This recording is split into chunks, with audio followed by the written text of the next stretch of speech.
तो हम लोग स्टार्ट करते हैं चैप्टर नंबर 8। इसका नाम है वाटर रिसोर्सेस। तो ये चैप्टर है वाटर रिसोर्सेज के बारे में। जैसे कि हमारे वाटर रिसोर्सेज क्या हो सकते हैं, रिवर, पॉन्ड, लेक्स, ग्लेशियर्स, ये सारे हमारे वाटर रिसोर्सेज हैं जहाँ से हमें वाटर मिलता है।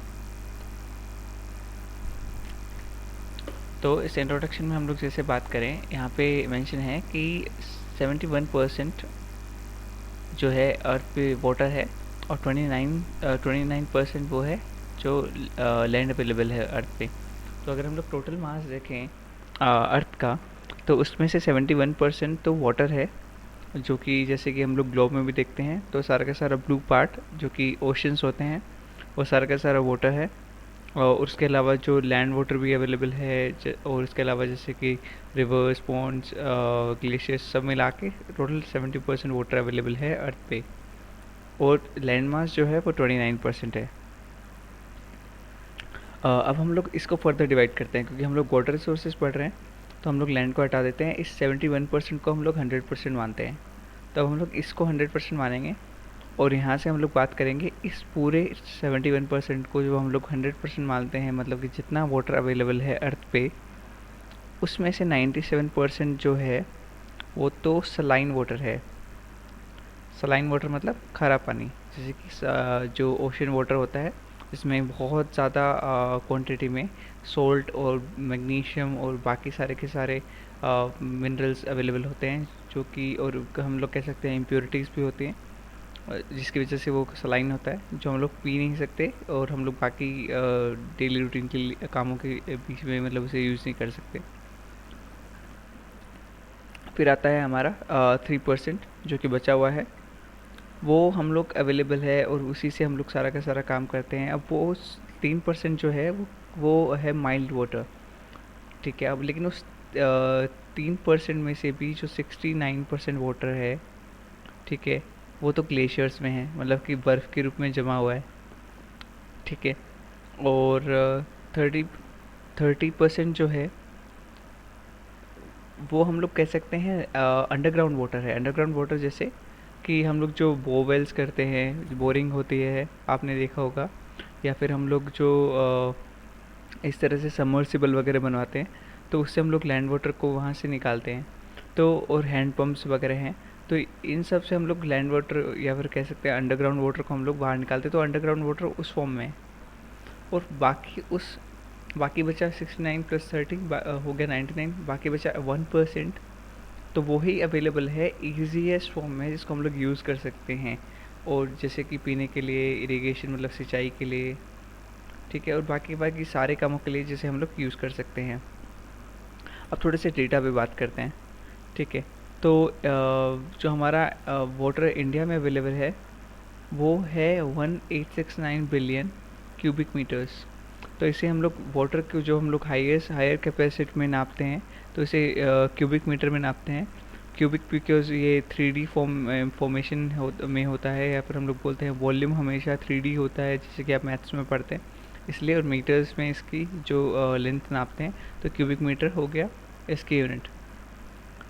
अब हम लोग बात करते हैं इस 1869 क्यूबिक मीटर में से, बिलियन क्यूबिक मीटर में से 1123 जो है वो हम लोग जो है हम लोग काम में लेते हैं, या जो काम में आता है। उसके अलावा जो 690 बिलियन क्यूबिक मीटर्स है वो अर्थ सरफेस पे है, जो कि इजीली हमारी रीच में है, हम लोग पहुंच सकते हैं। और उसके अलावा 433 बिलियन जो क्यूबिक मीटर है, हालांकि जैसे हम लोग बोलते हैं 30, जैसे हमने 30% यहाँ पे माना था, वो 433 बिलियन क्यूबिक मीटर है, जो कि अंडरग्राउंड वाटर में है। तो हम लोग बात करें कि 2000 मतलब इन द ईयर ऑफ 2000 जो रिक्वायरमेंट थी हमारे वाटर की, वो थी 6, मतलब जो जितना पानी चाहिए पूरे इंडिया में हर किसी भी चीज़ के लिए, जैसे वो, तो वो जो नीड थी वो थी 634 बिलियन क्यूबिक मीटर, जो कि इंक्रीज़ होके हो गई है अभी 1023 बिलियन क्यूबिक मीटर, जो कि 2025 तक हो जाएगी, सॉरी।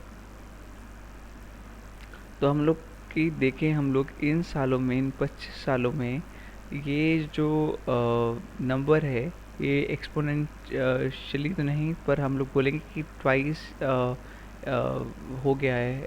और ये एग्जैक्टली ये इतना ही जो नंबर है 634, ऑलमोस्ट इतना ही ये बढ़ गया है। तो हम लोग की जो वाटर नीड है वो तेज़ी से बढ़ रही है।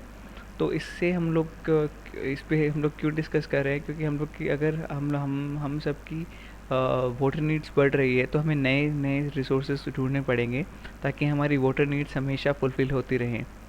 ये एक मैप है जो कि समझाने के लिए बनाया हुआ है, जैसे कि अभी समझाया था। ये पूरी अर्थ है, इसमें से 97% जो है वो लैंड है, सॉरी, हाँ, 3% वाटर है। अभी 3% वाटर को हम लोग 100% मानते हैं, तो 69% जो है वो ग्लेशियर्स है, 30% ये हमारा ग्राउंड वाटर हो गया, और 1% हमारा जो कि हम लोग ईजीएस्ट फॉर्म में उसे ले सकते हैं। हम लोग आते हैं वाटर मैनेजमेंट पे। हम लोग वाटर मैनेजमेंट कैसे करेंगे, अब तक गवर्नमेंट ने उसके लिए क्या क्या किया है, आगे क्या होने वाला है, वो हम लोग सब इसमें बात करेंगे। तो वाटर मैनेजमेंट नाम से ज़ाहिर है कि मैनेजमेंट करना है जितना वाटर अवेलेबल है उसका। इसमें वाटर को कहीं से बनाना है या वाटर के नए रिसोर्सेज ढूंढने की बात अभी नहीं कर रहे हैं। जितना वाटर अवेलेबल है उसको कैसे मैनेज हम लोग करें। तो हम लोग बात करें तो जो हमारा जो रेन वाटर होता है वो सारा का सारा नदियों में चला जाता है। कैसे? जैसे बारिश हुई, सारा पानी बह के और नालों में चला जाता है, नालों से फिर वो नदियों में चला जाता है। इस तरह से एक वाटर साइकिल हम लोग जब पढ़ते हैं तो उसमें हम लोग ये चीज़ देखते हैं कि रेन वाटर वापस से इवेपोरेट होके रेन में कन्वर्ट हो जाता है।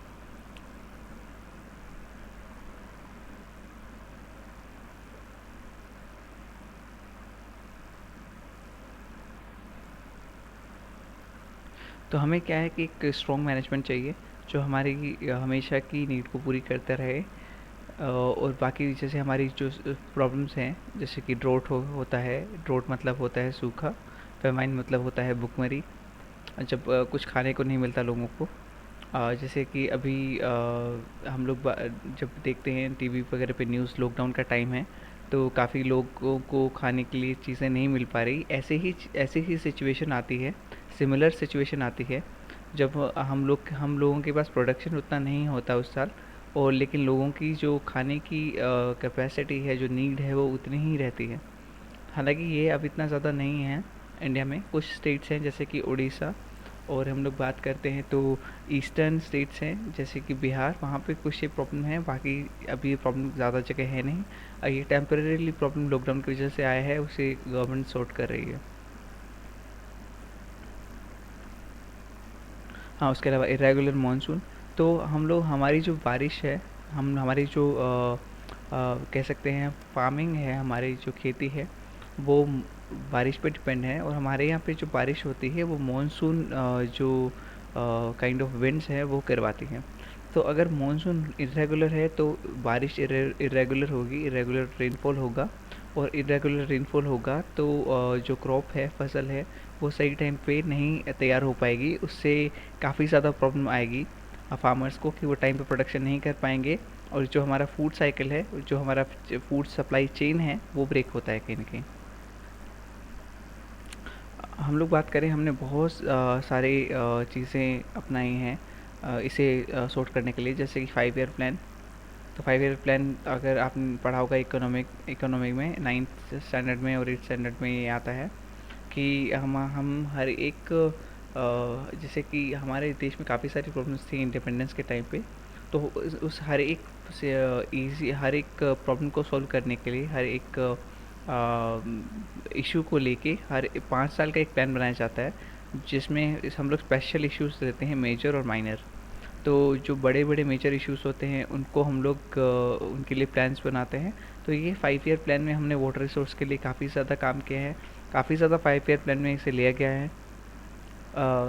जैसे कि ये सारी की सारी प्रॉब्लम्स हैं, जैसे कि अभी मैंने बताया सूखा हो गया, जो फेमाइन हो गई, इनको हम लोग तोड़ पाएँ, इनको हम लोग ब्रेक कर पाएँ। और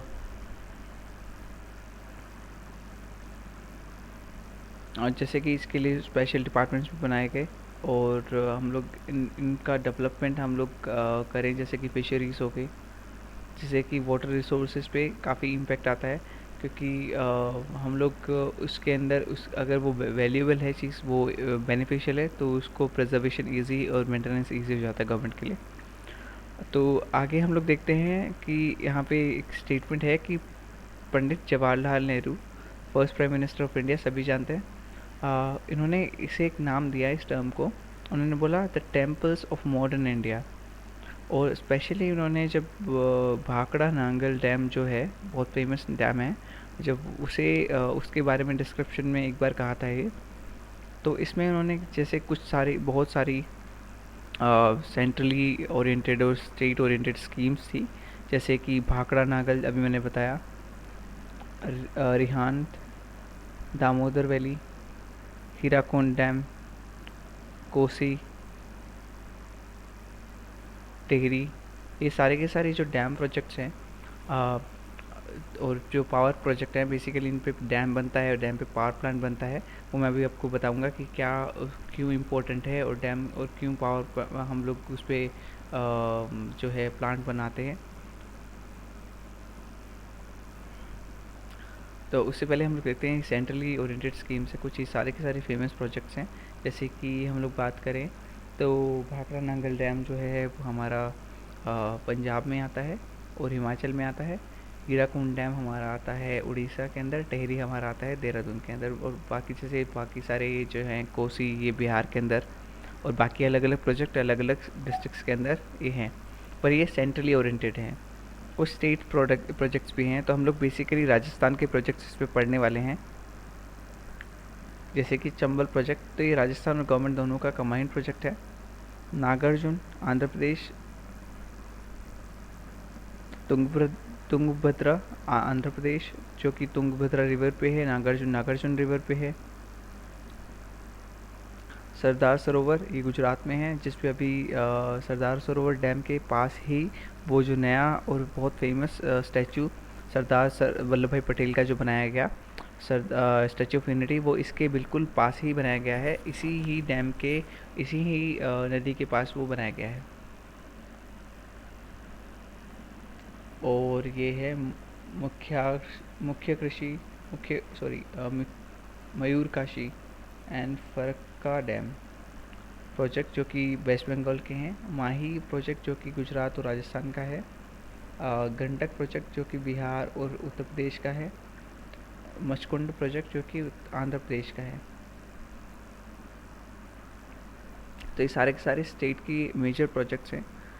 और उसके अलावा हमारे कुछ मल्टीपर्पज़ प्रोजेक्ट्स हैं, जैसे कि हमारे मल्टीपर्पज़ प्रोजेक्ट्स के अंदर हम लोग बात करते हैं ऐसे प्रोजेक्ट जो कि लार्ज स्केल के प्रोजेक्ट हैं सबसे पहले, और जो हाइड्रो प्रोजेक्ट होते हैं। बेसिकली क्या होता है, जैसे हमने डैम बनाया, तो डैम का पर्पस होता है कि हम लोग जब कोई रिवर जा रही होती है, अगर हम लोग इसको समझें, मैं एक बार इसे समझा देता हूँ। जैसे कि हम लोग भाखड़ा नागल को पहले एक बार समझ लेते हैं। मान लीजिए रिवर है, यहाँ से कोई रिवर फ्लो कर रही है। अब इसके रिवर के जो प्लेन्स के अंदर काफ़ी सारे गांव आते हैं, और काफ़ी सारे जो पॉपुलेशन, जो पॉपुलेटेड एरिया होता है। तो जब क्या होता है, अगर बारिश बहुत ज़्यादा हो जाती है और ये जो रिवर अगर ओवरफ्लो कर जाती है, तो ये सारा का सारा पानी नीचे बह जाता है, और ये इन गाँवों को नुकसान पहुंचा सकता है। तो इसके लिए हम लोग उसे रोकने के लिए और उसका डायरेक्शन एक तरह से उसे चेंज करने के लिए एक दीवार बनाते हैं, जिसका नाम हम लोग डैम रखते हैं। अब इसमें प्रोजेक्ट या हाइड्रो प्रोजेक्ट क्या होता है वो मैं बता देता हूँ। बेसिकली हम लोग इस पे एक हम लोग हम लोग कह सकते हैं मशीन, बहुत बड़ी मशीन हम लोग फिट करते हैं। एक पूरा का पूरा मैकेनिज़्म लगाते हैं, जिसे हम लोग बोलते हैं टरबाइन। तो यहाँ पे एक बहुत बड़ा सा पंखा लगाते हैं हम लोग इस तरह का, इसमें बहुत सारे ब्लेड्स होते हैं, ऐसे इस तरह से एक सर्कुलर शेप में घूमते हुए। सूरज लग रहा होगा ये, लेकिन सूरज है नहीं। तो अगर पानी आ रहा है इस बोर से, तो इस टरबाइन को घुमाता है। इस टरबाइन के घूमने से हम लोग मैकेनिकल एनर्जी को इलेक्ट्रिकल एनर्जी में कन्वर्ट करते हैं, और वहाँ से हम लोग उस एनर्जी को स्टोर करते हैं। तो ये हमारा हाइड्रो प्रोजेक्ट का पूरा काम है। तो तो इस तरह से इन सभी जो फेमस प्रोजेक्ट्स है जैसे कि भाखड़ा नागल है या बाकी के सारे प्रोजेक्ट हैं, इन पे जो ये हाइड्रो प्रोजेक्ट बनाए गए, इसलिए इन्हें मल्टीपर्पज़ प्रोजेक्ट हम लोग बोल रहे हैं। तो इनसे क्या होता है, एक तो शहर की गांव के जो आसपास की नदियां हैं वहाँ पे ज़्यादा तबाही नहीं मचा सकती, या फिर हम लोग कह सकते हैं कि वहाँ पे फ्लड के चांसेस मिनिमल हो जाते हैं। दूसरा, वहाँ पे हम लोग उसी प्रोजेक्ट की वजह से वहाँ पे लाइट हम लोग इजीली प्रोवाइड करा सकते हैं, इलेक्ट्रिसिटी। तो ये एक मल्टीपर्पज़ प्रोजेक्ट बन जाता है। तो ये सारे के सारे मल्टीपर्पज़ प्रोजेक्ट हैं, जैसे कि हीराकुंड, भाखड़ा नागल, हीराकुंड, ये Mayurakshi, sorry, Damodar valley, Sardar Sarovar, western Yamuna, eastern Yamuna और पेरियार। ये कुछ इमेजेस हैं और हम लोग बाकी इमेजेस और भी देख लेंगे। तो भाखड़ा नागल डैम की कुछ बात करते हैं। ये हमारी आज़ादी के ठीक एक साल बाद जो 1948 में स्टार्ट हुआ और 1963 में कंप्लीट हुआ। तो हम लोग का कैलकुलेट करें तो इसे कुछ बनने में करीब 15 साल के आसपास का टाइम लगता है। और ये इंडिया का बिगेस्ट प्रोजेक्ट था। अभी तो खैर हम लोग बात करते हैं तो प्रोजेक्ट चेंज हो जाते हैं, क्योंकि काफ़ी सारे डैम अभी बन रहे हैं, काफ़ी सारे डैम अंडर कंस्ट्रक्शन है। पर हाँ, ये हम लोग बोल सकते हैं इंडिया का सबसे बड़ा कंस्ट्रक्शन प्रोजेक्ट है या था। और ये जिस रिवर पे है, क्योंकि हमेशा जब भी हम लोग डैम की बात करते हैं तो रिवर बहुत इंपॉर्टेंट होती है जिस रिवर पे वो बेस्ड है। तो नाम क्या है भाखड़ा नंगल, और कौन सी रिवर पे है, सतलुज, और जो कि बिलासपुर हिमाचल प्रदेश में ये आता है। ये जो पार्ट है ये हिमाचल प्रदेश में आता है, पंजाब में सतलुज रिवर आती है। पर ये जो पर्टिकुलर प्रोजेक्ट है, ये हाइड्रो प्रोजेक्ट जो बना है वो हमारा बिलासपुर हिमाचल प्रदेश में बना है। ये एक जॉइंट वेंचर है जो कि पंजाब और हरियाणा और राजस्थान का मिला के एक प्रोजेक्ट है। अब आप बोलेंगे कि राजस्थान में तो है ही नहीं है, रिवर तो राजस्थान में नहीं है, तो फिर प्रोजेक्ट कैसे हुआ, या फिर हरियाणा में तो रिवर नहीं है तो फिर प्रोजेक्ट कैसे हुआ। तो क्या होता है, बेसिकली राजस्थान को इसके वाटर से बेनिफिट है। राजस्थान में रिवर होना या नहीं होना कोई ज़रूरी नहीं है, राजस्थान को इसके वाटर से बेनिफिट है। तो इसलिए राजस्थान ने इस प्रोजेक्ट में इन्वेस्टमेंट किया। अब जब ये इस्टेब्लिश हो गया, ये अच्छे से काम कर रहा है, तो राजस्थान को इससे इलेक्ट्रिसिटी प्लस इससे वाटर सप्लाई दोनों इजीली अवेलेबल हो सकते हैं। जो हम लोग आगे ही पढ़ेंगे, इंदिरा गांधी कैनाल और ये बहुत सारी चीज़ें हम लोग लेके आए राजस्थान में।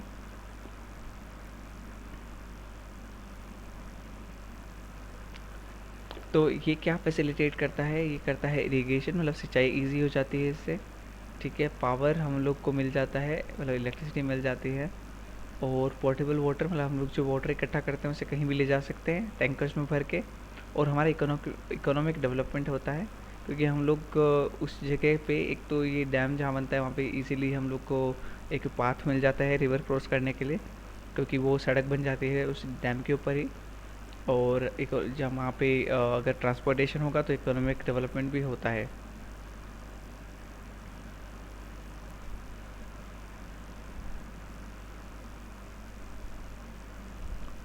तो इस प्रोजेक्ट में एक्चुअली जो हम लोग नाम लेते हैं भाखड़ा और नांगल, ये दो अलग अलग जो है प्रोजेक्ट हैं। इन्हें कंबाइनली हम लोग भाखड़ा नांगल बोलते हैं। जैसे यहाँ पे देख रहे हैं आप, यहाँ पे राइट, यहाँ पे तो ये है भाखड़ा, ये ऊपर की तरफ है, और दूसरा हमारा है नांगल जो कि यहाँ बना हुआ है, नीचे की तरफ है। जैसे हम लोग हिंदी में तलहटी बोलते हैं, इंग्लिश में इसका प्लेन बोल देंगे या बेसिन बोलेंगे।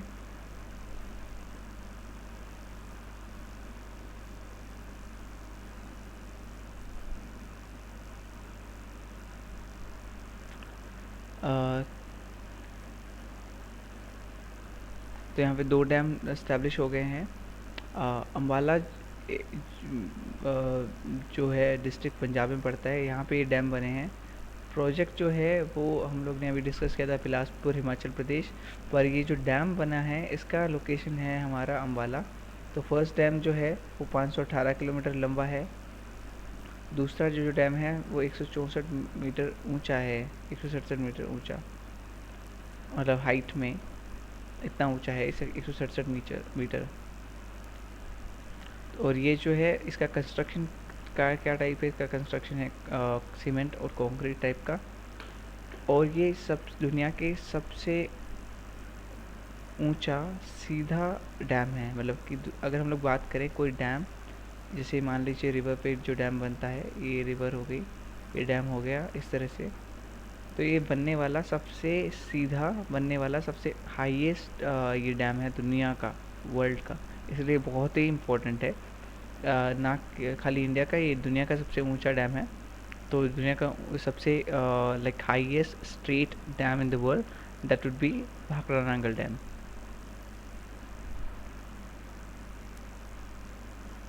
तो ये इसमें से हम लोग कैनाल्स निकाल लेते हैं, नांगल कैनाल इससे निकली हुई है, बिस्सो आप निकला हुआ है। तो इससे हम लोग इरिगेशन पर्पज़ के लिए हम लोग इसे यूज़ करते हैं आसपास के विलेजेस में। इसीलिए पंजाब का जो ये जो डिस्ट्रिक्ट जो है, वहाँ पे बहुत ज़्यादा चावल का प्रोडक्शन होता है, राइस प्रोडक्शन। ये इसका एक इमेज है, काफ़ी बहुत फेमस टूरिस्ट प्लेस भी है ये, काफ़ी लोग इसे घूमने जाते हैं। ये कुछ कोटेड स्टेटमेंट है पंडित जवाहरलाल नेहरू का, हम लोग इसे एज इट इज़ पढ़ते हैं। There is something amazing and astonishing in this dam, when you look at it you feel excitement in your heart. Bhakra is a modern temple of revived India. It is a symbol of development of India. तो जैसे मैंने बताया था, जवाहरलाल नेहरू ने इस particular dam के लिए बोला था कि मॉडर्न टेम्पल, तो ये पर्टिकुलरली इस डैम के लिए ही बोला गया, तो भी ये बहुत ही इम्पोर्टेंट हो जाता है। दूसरा हम लोग बात करते हैं दामोदर वैली प्रोजेक्ट। ये प्रोजेक्ट भी बहुत इंपॉर्टेंट है क्योंकि बंगाल में इसके आने के बाद काफ़ी ज़्यादा जो प्रॉब्लम्स है उनका सोल्यूशन हो गया था। तो ये जो हम लोग यहाँ पे जैसे कि डिस्कस करते हैं, first important project of independent India. तो इंडिया के इंडिपेंडेंस के बाद पहला एक जॉइंट और पहला एक इम्पोर्टेंट प्रोजेक्ट था जो कि जॉइंट वेंचर था। जॉइंट वेंचर मतलब जो मिला के हम लोग दो पार्टी जब मिला के काम करती हैं तो उसे हम लोग जॉइंट वेंचर बोलते हैं। जैसे कि आप देखते होंगे कि कई बार ज़मीन किसी और की होती है, लैंड ओनर कोई और होता है और उस पर बिल्डर घर बना देता है, फिर उसे हम वो लोग या फिर बिल्डिंग बना देता है, उससे फिर वो प्रॉफिट को शेयर कर लेते हैं। इसी तरह से उसे जॉइंट वेंचर बोलते हैं जब दो पार्टीज मिलकर काम करती हैं। तो जब दो स्टेट मिलकर काम करते हैं, जैसे कि वेस्ट बंगाल और झारखंड, इन दोनों ने मिलके इस प्रोजेक्ट को बनाया और इस प्रोजेक्ट को स्टार्ट किया। और ये भी सेम स्टार्ट हुआ 1948 में, क्योंकि जनरली क्या था कि 1947 में जब इंडिया आज़ाद हुआ तो काफ़ी ज़्यादा केओस था इंडिया के अंदर। जो पुराने प्रोजेक्ट से काफ़ी सही नहीं थे, इतने ज़्यादा ध्यान नहीं दिया हुआ था, पैसा खर्च होता था, इसलिए जो ब्रिटिश रूलर्स थे उन्होंने इसको इतना ज़्यादा इम्पोर्टेंस से नहीं देखा। जो दामोदर रिवर थी उसे बोलते थे सोरो बंगाल और बंगाल सोरो, क्योंकि जो भी नदी या फिर जो भी ऐसी लैंड बॉडी होती है जो किसी पर्टिकुलर रीजन में वहाँ पे बार बार फ्लड लेके आती है, उसे उस जगह का सोरो या फिर दुख बोलते हैं। जैसे कि कोसी जो है वो बिहार का दुख बोलते हैं, और इसी तरह से दामोदर को बंगाल का दुख बोलते हैं। और ये अलग अलग जो रिवर है, इस तरह की बहुत सारी रिवर्स हैं इंडिया के अंदर।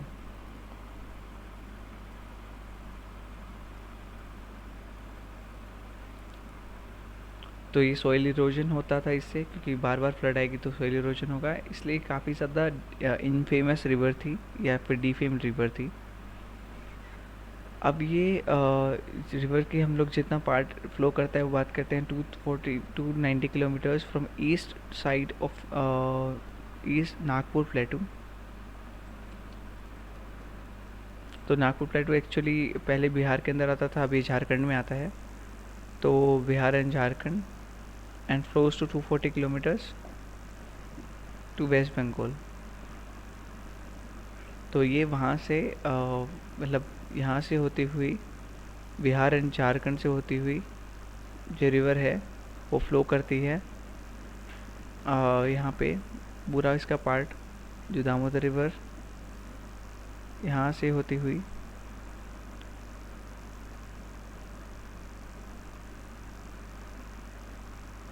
ये इसकी एक्चुअली ट्रिब्यूटरी है। अगर हम लोग इसका ओरिजिन माने तो हम लोग यहाँ से ले सकते हैं,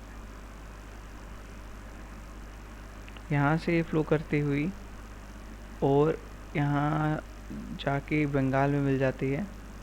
तो ये जो पूरा जो इसका साइकिल है उसमें 290 kilometre east side of Nagpur प्लेटू से होती हुई 240 किलोमीटर्स इन बंगाल, इतना इसका फ्लो होता है रिवर का। तो मतलब काफ़ी मेन रीजन ये कवर करते हैं, क्योंकि नागपुर प्लेटू सबसे इम्पोर्टेंट है।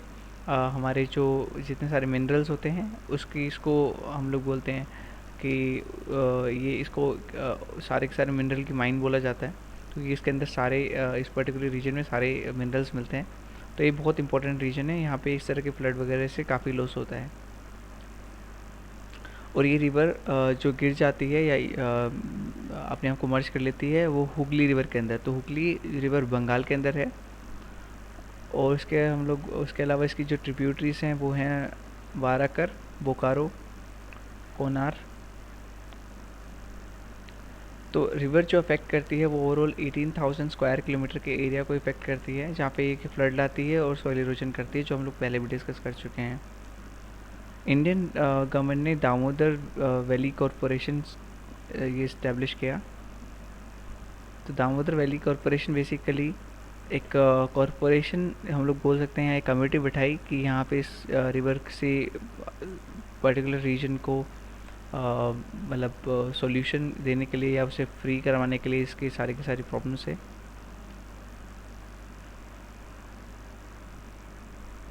तो जो ये फॉर्मेट जो लिया गया वो था टेनेसी वैली कॉरपोरेशन। टेनेसी एक जगह है यूएसए के अंदर, वहाँ पे सेम इसी तरह का प्रोजेक्ट काम में लिया था। तो उन्होंने उसी प्रोजेक्ट के बेसिस पे, जैसे कि अभी आप न्यूज़ पे सुन रहे होंगे बहुत ज़्यादा अभी आप न्यूज़ पे सुन रहे होंगे कि भीलवाड़ा मॉडल काफ़ी फेमस हो गया है कोरोना को लेके, जो प्रिवेंशन था उनका। तो इसी तरह से भीलवाड़ा मॉडल को अगर हम लोग माने तो आइडियल मान रहे हैं इंडिया में, बाकी सारे डिस्ट्रिक्ट्स या फिर स्टेट्स भी उसी मॉडल पे काम करें। इसी तरह से टेनेसी वैली कॉरपोरेशन में भी इसी तरह की प्रॉब्लम्स थी जो अमेरिका में था, और का सॉल्यूशन बड़ी इजी से हो गया। तो उसी तरह का मॉडल यूज़ किया गया यहाँ पे। तो ये बेस्ड था टेनेसी वैली कॉरपोरेशन पे। तो इससे बेसिकली होना क्या है, इकोनॉमिक डेवलपमेंट हुआ बिहार बंगाल दोनों स्टेट का, क्योंकि अगर रिवर नुकसान नहीं करेगी तो अपने आप से जो नुकसान बचेगा, और वो सारा का सारा नुकसान हम लोग इकोनॉमिक डेवलपमेंट में लगाएंगे। तो जो लोगों का लिविंग स्टैंडर्ड था वो ग्रो हुआ। लोगों को बार बार प्रॉब्लम्स आती थी। लिविंग स्टैंडर्ड का मतलब अगर मान लीजिए फ्लड आती है तो एक जो उस पर्टिकुलर रीजन में उस दोआब में लोग रहते हैं, वहाँ उनके घर जो होते हैं वो टूट जाते हैं, फिर वो लोग वापस बनाते हैं, फिर वापस टूट जाते हैं, तो वो उस चीज़ से उस लेवल से ऊपर नहीं उठ पाते। तो इस तरह से करके इस प्रोजेक्ट की हेल्प से या फिर मतलब इस पर्टिकुलर रिवर के जो रेस था उससे वो उन्हें छुटकारा मिला, ताकि वो अपने लाइफ में स्टेबिलिटी को अचीव कर पाए। उस पर बाकी और इसके अलावा जो प्रोजेक्ट में इस प्रोजेक्ट के अंदर जो डैम बनाए वो थे मिथुन, बालाफारी एंड तिलैया। ये सारे के सारे डैम इसके अंदर बनाए गए।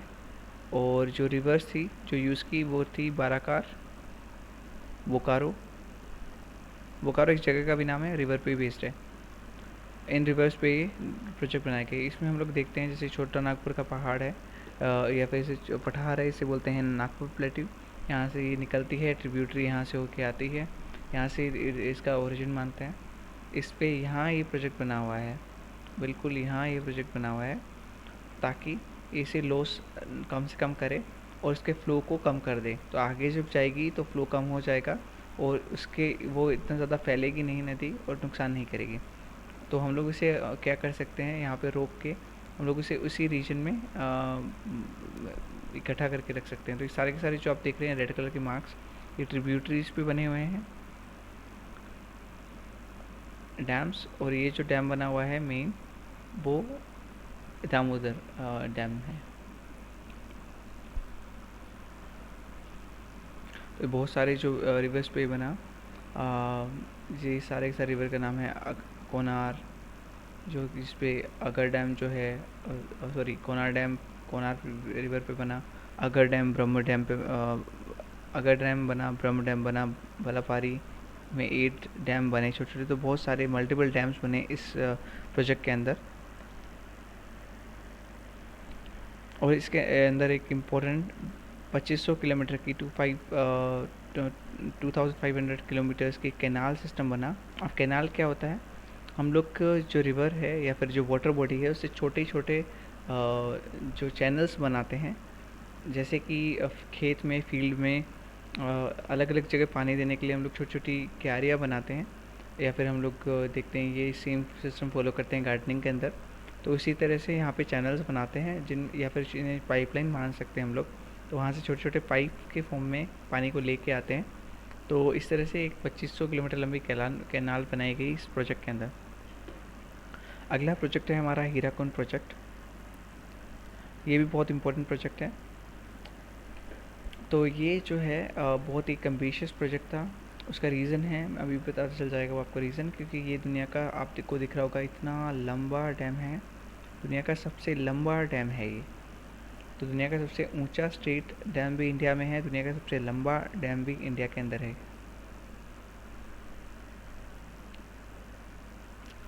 तो ये इस्टेब्लिश हुआ उड़ीसा के अंदर, और ये रिवर जो है जिस पे इस्टेब्लिश हुआ वो है रिवर महानदी। और ये जो थी, ये बिहार का दुख थी, सॉरी उड़ीसा का दुख थी। जैसे कि कोसी बिहार का और दामोदर रिवर थी, वो थी हमारे यहाँ पे कह सकते हैं बंगाल का दुख। तो इस तरह से ये, इसका भी सॉल्यूशन करना बहुत ज़रूरी था। तो इसका भी सॉल्यूशन किया गया। तो जो डैम बनाया गया वो बनाया गया बस्तार हिल पे। तो ये जो डैम बनाया जाता है जहाँ पे नदी सबसे नैरो होती है, सबसे सकड़ी होती है, सबसे मतलब अगर उसका माउथ सबसे छोटा होता है, वहाँ पे ये डैम बनाते हैं, क्योंकि वहाँ पे डैम बनाना बहुत इजी होता है। इसीलिए जो भी नदी अगर कहीं पे भी, जहाँ पे उसका माउथ छोटा नहीं हो रहा है या फिर वो नैरो नहीं हो रही, उस पर डैम बनाना बहुत मुश्किल हो जाता है। तो जो मानसून में इसमें फ्लड्स आ जाते थे बारिश के टाइम पे, तो इसकी वजह से लोग काफ़ी परेशान थे, और इकोनॉमिक लॉस भी काफ़ी हो रहा था उससे।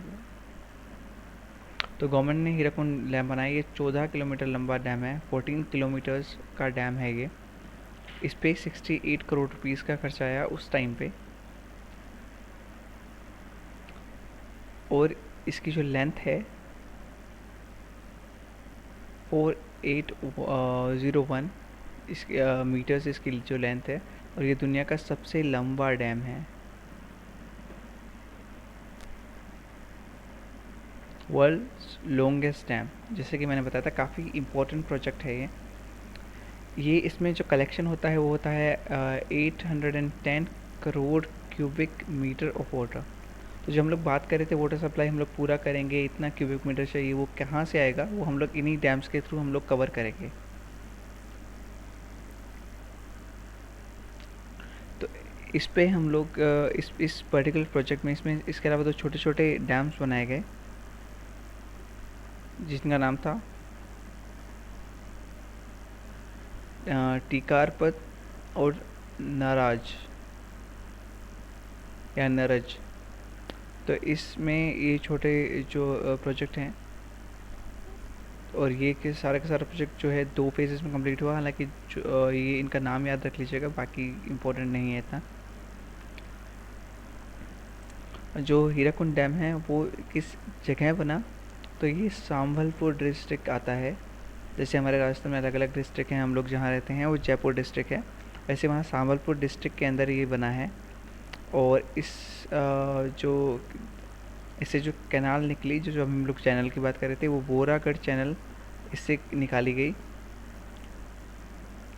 जो कि आगे जाके हम लोग बोलते हैं session and Sambalpur canal system जो बना उसके अंदर डेवलप हो गई।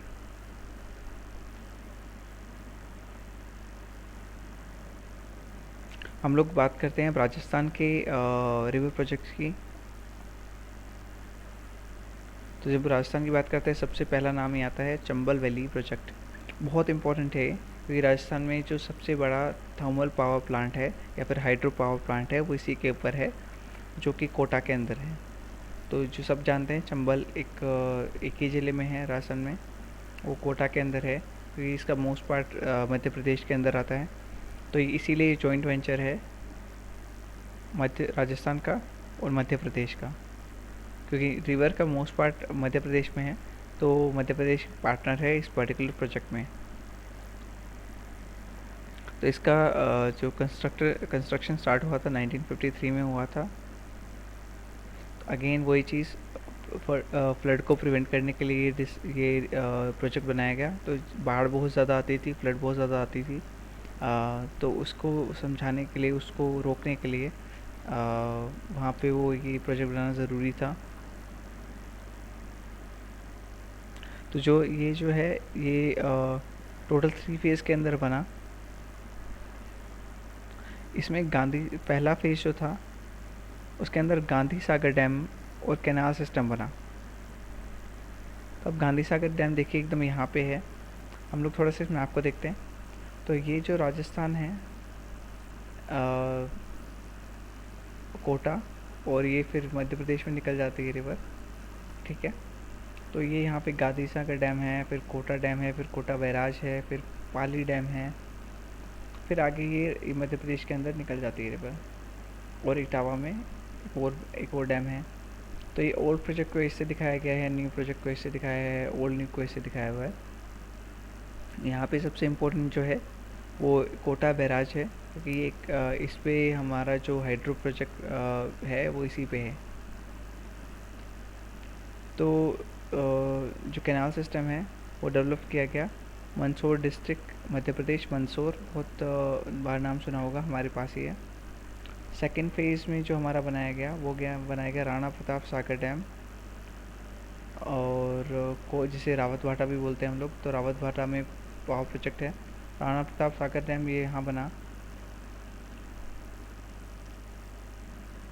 ये डिस्ट्रिक्ट के अंदर आता है, चित्तौड़गढ़ के अंदर। तो ये पर्टिकुलरली चित्तौड़गढ़ के अंदर फ्लो होके भी जाती है रिवर।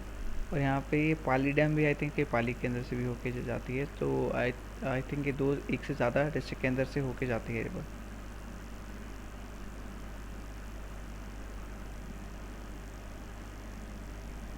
थर्ड फेज़ जो था उसके अंदर, और फाइनल फेज़ था उसके अंदर, जवाहर सागर बना, जो कि एक पिकअप डैम था। और जवाहर सागर हमारा ये जो डैम है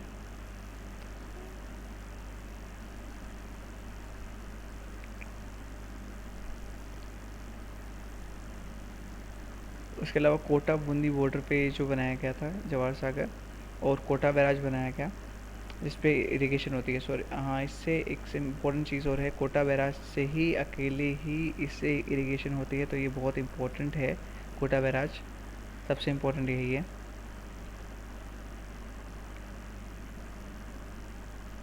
ठीक है, तो अभी हम लोग इसके आगे एक और चीज़ पढ़ते हैं, राजस्थान कैनाल या फिर इंदिरा गांधी कैनाल प्रोजेक्ट। इंदिरा गांधी नहर भी इसे हम लोग बोलते हैं। ये बहुत इंपॉर्टेंट है। राजस्थान में जितना पानी हम लोग के पास अवेलेबल है वेस्टर्न राजस्थान के अंदर, वो सारा का सारा पानी हम लोग इसी कैनाल प्रोजेक्ट की वजह से हमें मिलता है। तो ये बहुत एक इम्पोर्टेंट प्रोजेक्ट हो जाता है, और इसने मतलब इसकी वजह से हम लोग वहाँ पे डेजर्ट के एक्सटेंशन को रोक पाए हैं वेस्टर्न राजस्थान के अंदर। तो हम लोग इसमें हम बात करते हैं थार डेजर्ट के। हमने वाटर की जो पोर्टेबल सप्लाई थी वो स्टार्ट की इस प्रोजेक्ट की हेल्प से।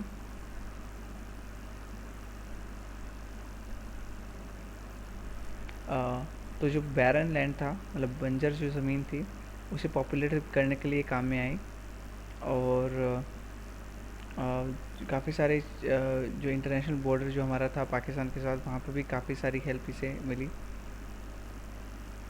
तो इस पे जो है एक हरीके बैराज बनाया गया। बैराज बेसिकली ऐसी जगह होती है जहाँ से इरिगेशन पॉसिबल हो सकता है।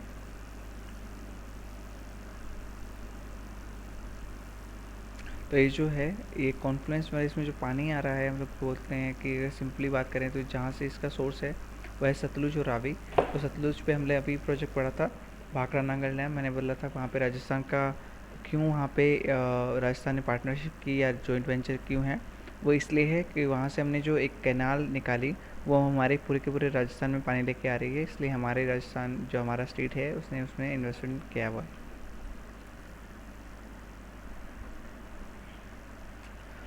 जो ये कैनाल है ये लार्जेस्ट मैन मेड कैनाल है, वो मतलब खाली इंडिया की नहीं पूरे के पूरे एशिया कॉन्टिनेंट की सबसे लंबी मैन मेड कैनाल ये है। इसकी लेंथ है 649 किलोमीटर्स।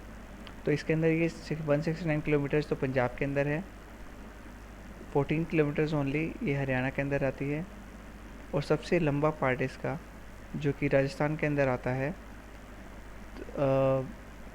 जो बाकी बचा हुआ सारा का सारा पार्ट है, जैसे हम लोग अगर इसको देखें तो 169 और 14 अगर हम इसमें से हटाएँ तो रफली एक फिगर मिलता है, वो 500 के आसपास का मिलता है। 500 किलोमीटर के आसपास ये जो रिवर है ये राजस्थान में फ्लो करती है,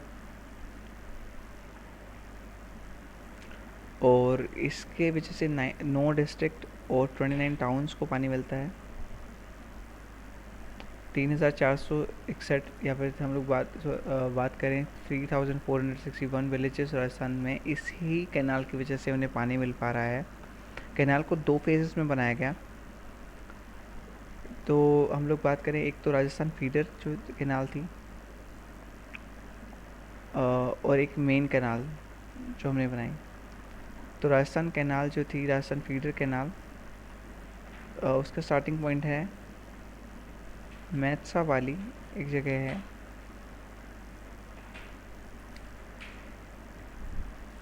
और सॉरी स्टार्टिंग पॉइंट से ये मैथसा वाली तक है फर्स्ट फेज़, और जो मेजर कैनाल है वो मैथसा वाली से लेके जो उसका एंड होता है वो मोहनगढ़ में होता है, जहाँ तक कि 204 किलोमीटर और 455 किलोमीटर की लेंथ पूरा करती है।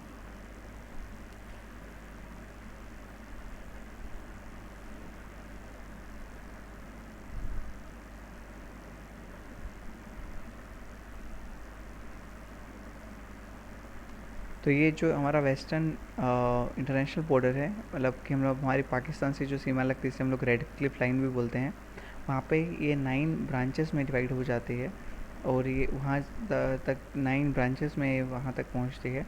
तो ये काफ़ी एक नेट की तरह है, एक जाल की तरह लगती है। अगर इसे हम लोग मैप में देखते हैं, मैप में हम लोग इसे देखेंगे तो आप देखेंगे जैसे एक पूरा का पूरा नेट किसी जगह को घेर लेता है, वैसे के वैसे ये इसने एक पूरा का पूरा लेबरिंथ हम लोग बोलें या फिर एक नेट बनाया हुआ है इस पूरे के पूरे राजस्थान के मैप के ऊपर। जनरली वेस्टर्न राजस्थान ही इससे हेल्प ले मतलब इससे बेनिफिटेड है। ईस्टर्न राजस्थान में इसका कोई खास अब तक हेल्प नहीं मिली, क्योंकि यहाँ पे ऑलरेडी हमारे पास बीसलपुर डैम है।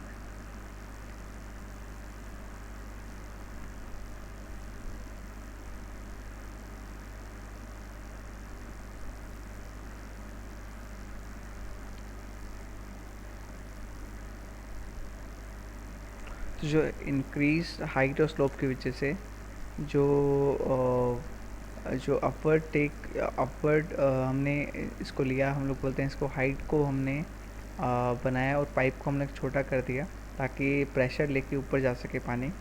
तो इसे हम लोग लिफ्ट कैनाल बोलते हैं। बेसिकली होता क्या है, पानी अगर ज़्यादा है, अगर हम लोग पाइप का जो सर्कमफ्रेंस है वो जितना ज़्यादा रखेंगे उतना ज़्यादा हमारा जो वाटर मतलब हमारे जो वाटर की जो स्पीड है वो उतना कम होती जाएगी, क्योंकि प्रेशर डिक्रीज़ होता है। जब प्रेशर इंक्रीज़ करेंगे हम लोग तो वहाँ पे स्पीड बढ़ती है, इसीलिए ये इस तरह के कैनाल को हम लोग लिफ्ट कैनाल बोलते हैं।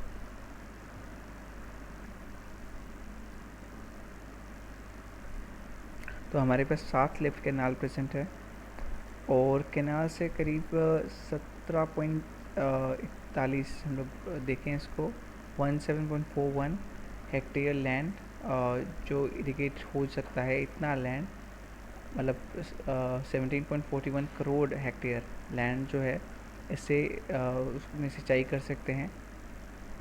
और इसको अब तक एक्सटेंड किया गया है गादरा रोड बाड़मेर तक, मतलब कि ये पूरा का पूरा श्री गंगानगर से बाड़मेर तक पूरे के पूरे राजस्थान के मैप को क्रॉस कर देती है। तो हम लोग बोलें कि दोनों कॉर्नर इसने राजस्थान के टच कर दिए हैं। एक उसकी इमेज है माही सागर प्रोजेक्ट हम लोग कल स्टार्ट करेंगे और कल से यहाँ से हम लोग चैप्टर को आगे बढ़ाएंगे। अभी यहाँ पे डेली क्लास यहाँ से इसी तरह से चलती रहेगी। तो इस डेली क्लास के लिए आप सबसे पहले तो मैं पीडीएफ को आप जब बुक पे मार्क कर रहे हैं तो इस मार्किंग के लिए मैं ये जो पीडीएफ है ये डिस्क्रिप्शन में डाल रहा हूँ, वहाँ से आप इसे डाउनलोड कर सकते हैं।